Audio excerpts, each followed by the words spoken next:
بسم الله الرحمن الرحيم. الحمد لله رب العالمين، والصلاة والسلام على سيد المرسلين وعلى آله وأصحابه وسلم تسليما كثيرا كثيرا. أما بعد، أعوذ بالله من الشيطان الرجيم. بسم الله الرحمن الرحيم. واخفض جناحك للمؤمنين وله الكبرياء في السماوات والأرض وهو العزيز الحكيم. آج کی گفتگو کا جو موضوع ہے وہ تواضع اور اس کی حقیقت پر کلام کرنا ہے. تو تواضع اور اس کی حقیقت، یہ موضوع ہے. اسلام نے سارے اعمال کو تواضع کے ساتھ کرنے کے لیے اللہ کا حکم ہوا ہے، اور آپ صلی اللہ علیہ وسلم پیغمبر وقت کے ذریعے سے یہ تعلیم انسانیت کو دی گئی، ایمان والوں کو دی گئی. قرآن کریم میں اللہ تعالیٰ نے ایک جگہ فرمایا قد افلح المؤمنون الذین هم فی صلاتهم خاشعون.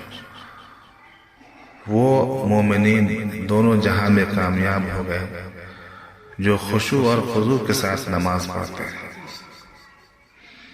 خشوع اور خضوع کی دولت اسی کو ملے گی جس کے اندر تواضع ہوگی. تواضع پہلے لازم ہے. یہ عبادت کے قبول ہونے کے لیے، تجارت میں کامیابی کے لیے، اور دنیا میں عزت حاصل کرنے کے لیے اور برکتیں حاصل کرنے کے لیے بنیادی سبق ہے تواضع. اس لیے اللہ تعالیٰ نے نبی پاک صلی اللہ علیہ وسلم کو فرمایا وَاخْفِضْ جَنَاحَكَ لِلْمُؤْمِنِينَ.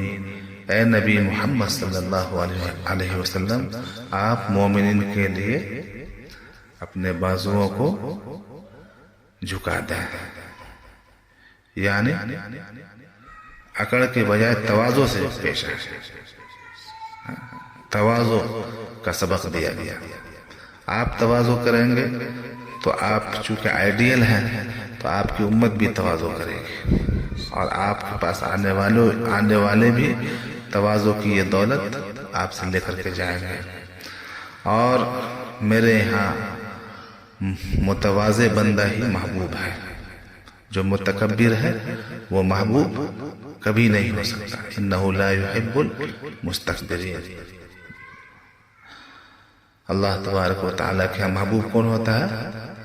تواضع والا بندہ. تکبر والا بندہ ہرگز محبوب نہیں ہو سکتا. حدیث پاک میں اس لیے حضور صلی اللہ علیہ وسلم نے بالکل وضاحت کر کے فرما دیا من تواضع للہ رفعہ اللہ. جو شخص اللہ کے لیے تواضع کرتا ہے،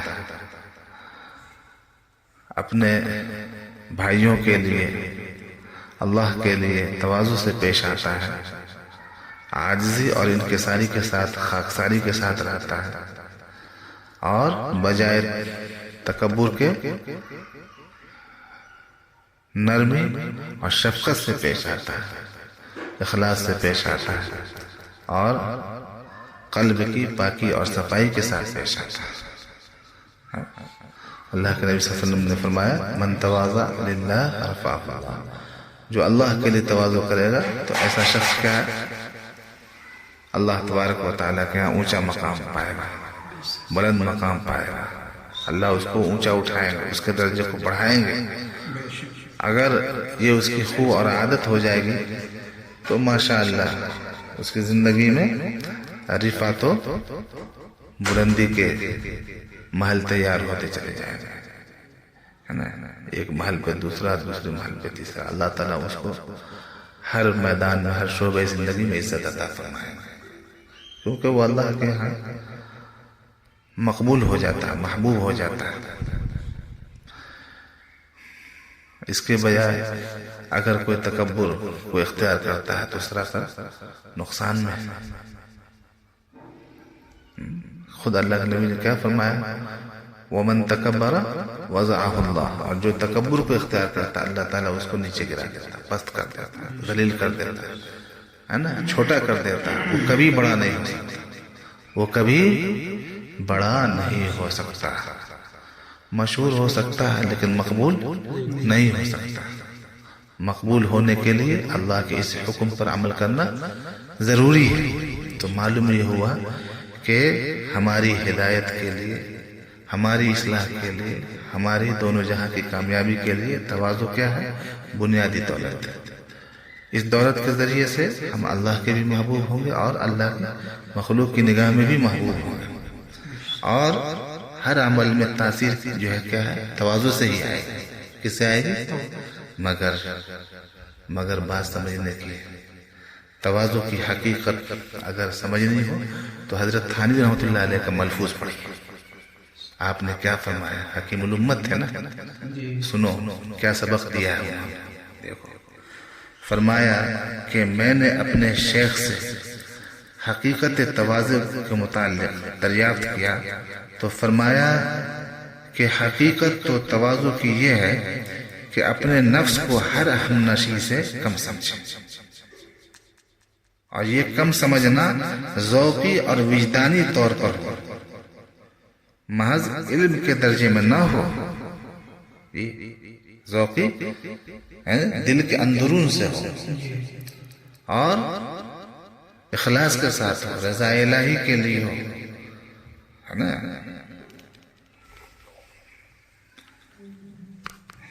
اور اس کا دل دماغ سب فیل کرے، ہے نا، اس طرح سے ہونا چاہیے۔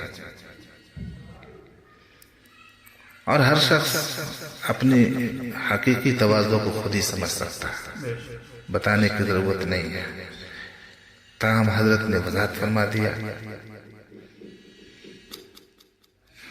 اور یہ کم سمجھنا ذوقی اور وجدانی طور پر محض علم کے درجے میں نہ ہو، اور یہ اس لیے کہ صاحب ذوق میں کبر نہیں ہو سکتا، اور وہ اپنی تحقیر کرنے والوں سے کبھی مقدر نہیں ہوتا، بخلاف اس کے کہ اس کی تواضع محض علمی ہو تو بعض اوقات کبر اس میں آ جاتا ہے، یعنی دماغی طور پر، علمی فکری طور پر تواضع کر رہے ہیں، قلب سے آپ تواضع نہیں کر رہے ہیں، اللہ کی رضا کے لیے نہیں کر رہے ہیں، یہ خطرناک ہے، خطرے سے خالی نہیں۔ اس تواضع کے اندر جو کبر ملا ہوا یہ سمجھ لو۔ تو یہی فرماتے ہیں حضرت، بخلاف اس کے کہ اس کی تواضع محض علمی ہو تو بعض اوقات کبر اس میں آ جاتا ہے اور اپنی تنقیص و تحقیر کرنے والے سے مقدر ہونے لگتا ہے۔ آگے حضرت فرماتے ہیں، لیکن مشاہدہ تواضع میں ایک دقیقہ ہے جس کو سمجھ لینا ضروری ہے۔ میں نے عرض کیا کہ وہ کیا ہے؟ فرمایا شرط تواضع کی یہ ہے کہ اپنی تواضع اس کے پیش نظر نہ ہو۔ یہ بہت اہم بات ہے، کیونکہ جو شخص ایسی تواضع کا مشاہدہ کر رہا ہے تو ضروری ہے کہ وہ اپنے لیے مقام عالی کو ثابت کر رہا ہے۔ دیکھو تکبر کتنا باریک اس کے اندر چھپا ہوا ہے۔ پھر اپنے بھائی کے سامنے اس مقام سے فروتنی اور پستی اختیار کر رہا ہے، اور کبر میں مبتلا ہونے کے لیے یہی خیال کافی۔ کتنی بڑی بات ہے۔ تو اگر واقعتاً کسی کو تواضع حاصل کرنی ہے تو حضرت رحمت اللہ علیہ کی اس ملفوظ کو سمجھنے کی کوشش کریں کہ تواضع کیسے کی جاتی ہے، اس کا کیا طریقہ ہے، اس کی حقیقت کیا ہے، کون سی تواضع اللہ کے یہاں قبول ہے، کون سی نہیں۔ حضرت نے واضح کر دیا جو میں نے آپ کے سامنے پیش کر دیا۔ ہاں مگر ایک بات جو ہے آپ کے سامنے بیداری کے لیے اور جو ضروری بھی ہے وہ بیان کر دیتا ہوں۔ وہ حضرت ذوالنون مصری رحمۃ اللہ علیہ کا قول ہے۔ فرمایا کرتے تھے کہ تمام خلق اللہ کے سامنے تواضع، اللہ کی ساری مخلوق کے سامنے تواضع، عاجزی سے پیش آ. مگر جو شخص خود تم سے تواضع کرانا چاہے اس کے سامنے ہرگز تواضع نہ کرو، کیونکہ ایسا چاہنا اس کے تکبر کی علامت ہے. اب اگر تم اس کے سامنے تواضع عاجزی کرو گے تو تمہاری تواضع سے اس کے تکبر کی اعانت ہوگی. اور تکبر کیا ہے؟ گناہ کبیرہ ہے. تو کسی کے گناہ میں اضافہ کرنا صحیح نہیں ہے. قرآن نے کہا تعاونوا علی البر والتقوی ولا تعاونوا علی الاثم، کہ نیکی کے کام میں تم تعاون کرو، ہے نا، لیکن گناہ کے کام میں تعاون نہ کرو. بات سمجھ گئے؟ تو دوسروں کو حقیر سمجھنا چھوڑو اور تواضع اختیار کرو. تواضع بہت بڑی دولت ہے نا. کیوں کسی کو حقیر سمجھتے؟ کس نے کہا تم کو حقیر سمجھنے کے لیے؟ تم اپنا نقصان کر رہے ہو سکتا ہے اس کے اندر کوئی ایسی خوبی ہو جس کی وجہ سے وہ اعلیٰ ہوا، تم نمازی ہو کر کے بھی ادنا ہو یا اللہ کی نگاہ میں مبغوض ہو، تو پھر کیا ہوگا؟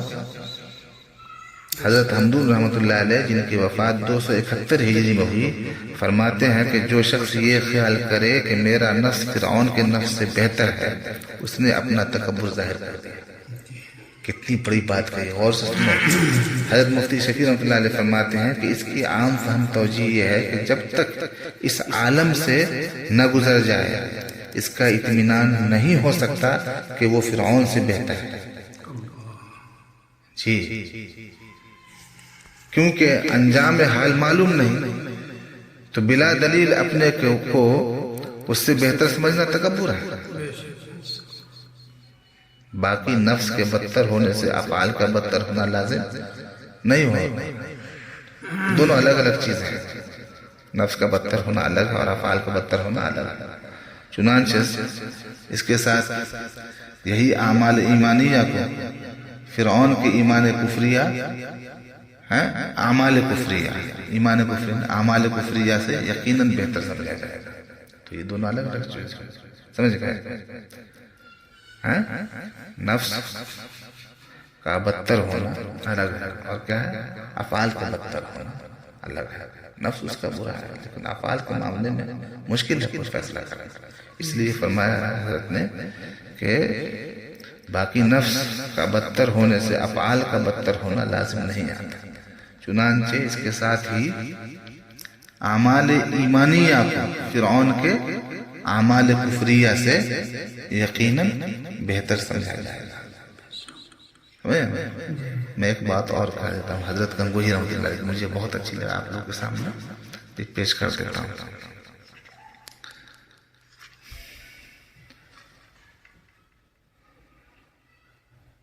حضرت گنگوہی رحمۃ اللہ علیہ کا ایک ملفوظ ہے جو بہت ہی عبرت آموز ہے سب کے لیے، اہل علم کے لیے، علماء کے لیے، مفتیوں کے لیے، قاریوں کے لیے، حافظوں کے لیے اور ہر قابل آدمی کے لیے، ہر قابل آدمی کے لیے. فرمایا حضرت گنگوہی رحمۃ اللہ علیہ نے ایک روز ارشاد آپ کا ہوا کہ کوئی شخص کیسا ہی پرہیزگار کیوں نہ ہو، کتنے ہی کشف و کرامات اس سے ظاہر ہوں، لوگوں کے قلوب میں تصرف کر سکتا مگر ہو اس کے دل میں غرور، بس سمجھ لو کہ اس سے کچھ نہیں آتا. اگر کوئی ولی بھی ہے تو بڑا سے بڑا بزرگ، اس کے دل میں اگر تکبر ہے، غرور ہے جو محسوس کر رہے ہو، تو وہ کچھ نہیں ہے اللہ کے نگاہ. اللہ معاف فرمائے. اسی لیے حدیث شریف میں آتا ہے نا کہ لا يدخل الجنة من كان في قلبه مثقال ذرة من الكبر، کہ جس کے دل میں ذرہ برابر کبر ہوگا وہ جنت میں نہیں جائے گا. یعنی متکبر کی اتنی بڑی سزا ہے کہ جنت میں داخلہ اس کے لیے بہت مشکل ہے. مومن ہے تو توبہ کے بعد سزا کے بعد جائے گا ہی، لیکن جو ہے گھاٹیاں تو بہت آئیں گے. اللہ تبارک و تعالیٰ اس بلا سے ہم سب کی حفاظت فرمائے اور اللہ تعالیٰ تواضع کی دولت ہمیں عطا فرمائے. وہ تواضع جو اللہ کے مطلوب ہے، اخلاص والے تواضع. آمین یا رب.